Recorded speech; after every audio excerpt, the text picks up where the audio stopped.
Welcome back to another video. So I just want to talk about 2024 so far. So we're at the end of August now, and it really does feel, to me anyway, it really does feel like the end of September going into October.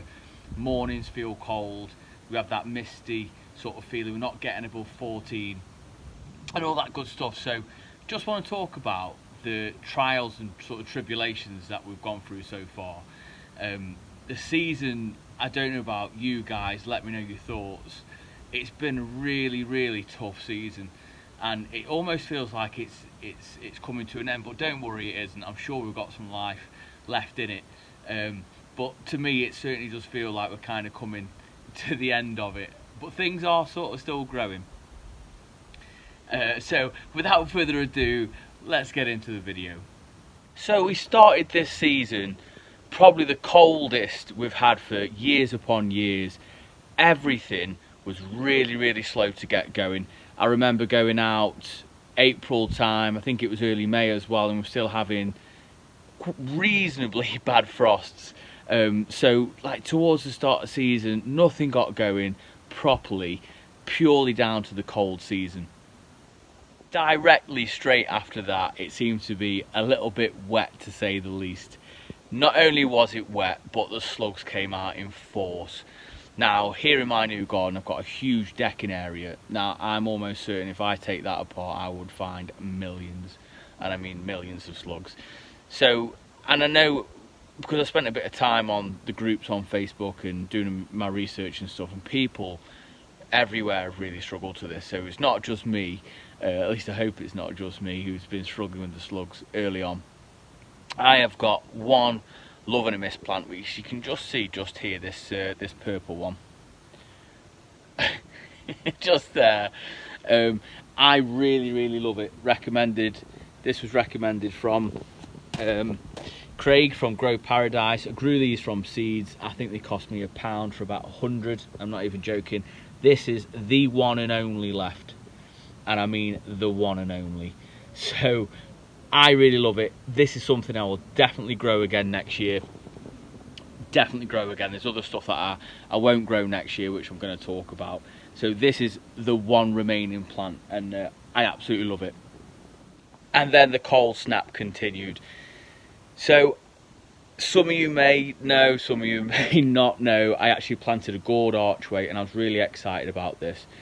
It's not failed me completely, however, it's not done as good as what I had hoped, and that's purely down to the season that we've had. Nothing to do with anything else. Planted it at the right time when the frost was over, plenty of water, plenty of feed, and they just didn't get going. But now obviously they're overhead, and this is exactly what I wanted them for, and I've got these ornamental fruits coming, so I can't really ask for any more than that. Not all doom and gloom though. So as the season went on, obviously as gardeners we continue to make borders, create those little corners of the garden that just adds a little bit more like light to and brightness to. And this is something which I've done over the other side. So a greenhouse is going just to the side of me here, and I've created this little border here which I'm really happy with. It's actually a potted border, purely because it's a bit of a windy spot, this, and not much has really done that great over the other side. I'll show you a lot of the other side of the garden, because that's kind of what I planted first, the very first border, and it's done amazing. Over this side, not so much. Got it going perhaps a month later than that one, and it's really played a massive part on how well it's done. So good tip for anyone is if you're thinking about a border, anything like that, just do it, because the longer you leave it, the longer things are going to mature and all that good stuff. And with the rough, you take the smooth, but another bit of a rough one for the gardeners. I really wanted my ricinus to be like a staple plant this year. With having a new garden, they have such growth rates when you feed them well, water them well, that I was really hoping I could add some almost instant height to the garden, if you like, by the end of summer. So like I say, coming into September now, I know they've got another month of growing. So this is my ricinus just behind me, and it's lifted off the ground from about 2 foot in a pot. So they've had they have added a bit of colour to my garden, and I'm kind of grateful for that, and a bit of height. Will I grow them again? I'm not sure.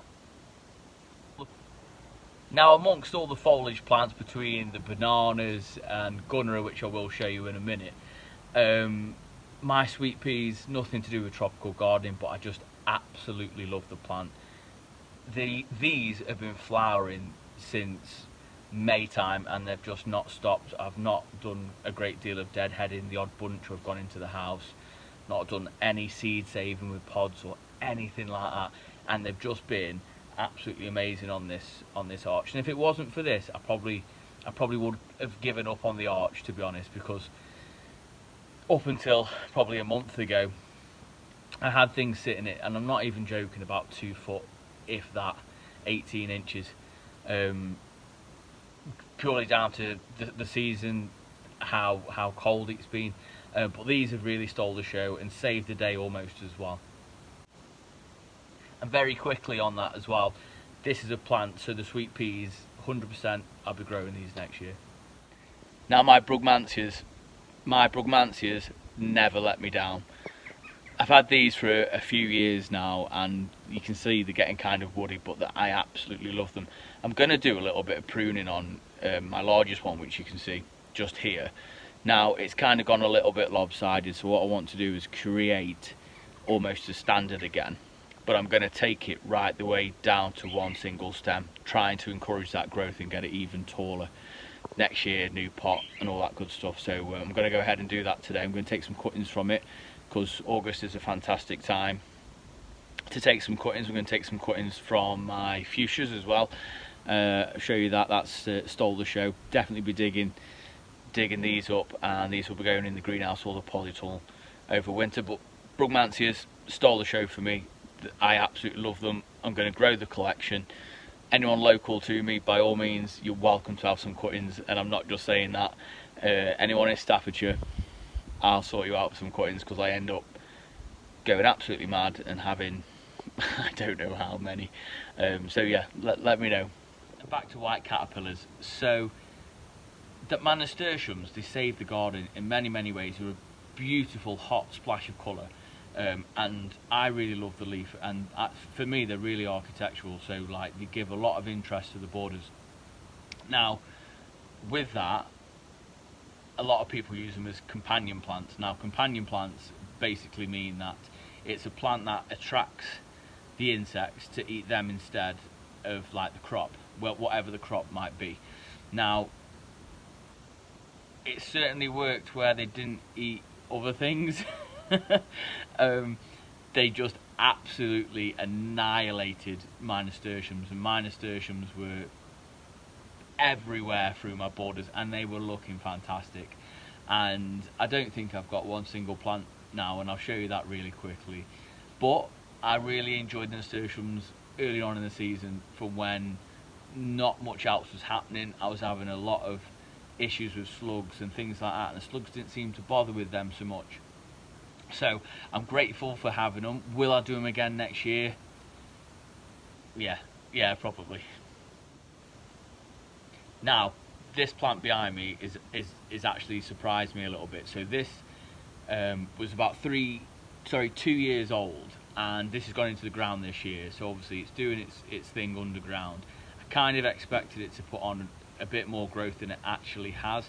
Now I have watered it, I have fed it, not massively, but I've given it quite a lot of water as to what they like. Now I'm a bit surprised on how much growth it hasn't actually put on. Next year I'm going to spend a little bit more time and a little bit more money on this plant to get it a bit of a giant, because I really want it to take over this corner. So that's a bit surprising really. I know it's early doors and it takes a while, but I genuinely thought it would be a little bit more of a monster this year. Nevertheless, I'm still very happy with it. Needless to say, my bananas have stole the show. Now this is about 4 years old now. Kept it in a pot for 3 years, kept bringing it in, all that sort of good stuff, and I finally got it into the garden. The big challenge is going to be winter, how I'm going to go about that, how I'm going to wrap everything up and keeping this alive, because I'll be devastated if I lose the height on this.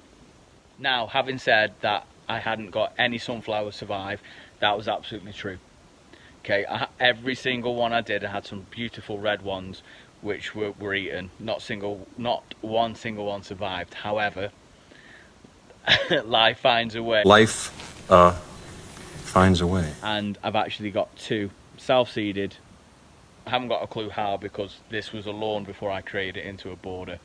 And I'm standing up now. I'm not the tallest of lads, granted, but it's nearly sort of the same height as me, and I'm absolutely over the moon with this. Genuinely think we'll get some blooms out of it before the season's out, but yeah, life finds a way. So super happy with this. Little things like this in life and in the garden make a massive deal to, like, you continuing your journey in the garden, if that makes sense.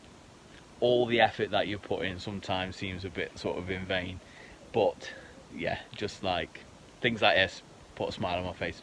Now, if you made it this far, then I don't know how you made it through my waffling, but yeah, just a bit of a roundup of 2024 so far. Really mixed seasons. Let me know how you've got on. Let me know how you've got on with the slugs, the caterpillars, the colds, all that sort of stuff. What does your garden look like now? What will you do next year that is slightly different? I've got some plans about what I want to do. I want to know your thoughts, whether I should keep the archway, give it another go. It's really Halloween that I've grown it for. So proof will be in the pudding what it looks like at Halloween, kind of like a Sleepy Hollow kind of look when all the leaves go brown and it leaves the ornamental fruit hanging down. Because these certainly won't be out here blooming like this, will they? Anyway, I'm going to end the vlog now. I've waffled on for far too long. Now, if you have made it this far, thank you very much. If you are new here, then please do consider subscribing, because we've got a big journey ahead. Please go back and watch some of the videos that we've done already on the channel to get us going. 80%, I'll put it up on the screen now, but 80% of you guys watch aren't subscribed. And for my little channel, I'm coming up to something like 275,000 views, which is, it blows my mind. We're going, like I say, you know, 2 or 3 years. But absolutely amazing. Again, thank you very much for watching, and until next time, I'll see you in the garden.